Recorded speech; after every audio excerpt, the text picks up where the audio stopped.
আসসালামু আলাইকুম এভরিওয়ান। চলে যাচ্ছি প্রাণের শহর গাইবান্ধা। তো ভাবলাম একটা ছোটোখাটো ব্লগ ভিডিও বানানো হোক। তো জাতির উদ্দেশ্যে একটা কথা বলবো, ট্রেনে যারা ভ্রমণ করেন, ট্রেনে জার্নি যারা ভালোবাসেন, তাদের উদ্দেশ্যে কথাটা বলবো।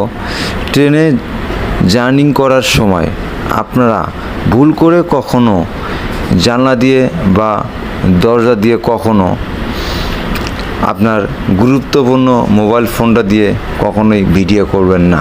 কারণ এই রেলের রাস্তার পাশে জঙ্গলের ভিতরে অনেক ছিনতাইকারীরা লুকিয়ে থাকে মোবাইল ফোন কেড়ে নেওয়ার জন্য।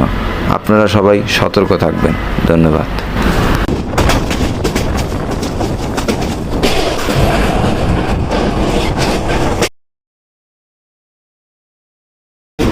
আসসালামু আলাইকুম এভরিওয়ান। চলে যাচ্ছি প্রাণের শহর গাইবান্ধা।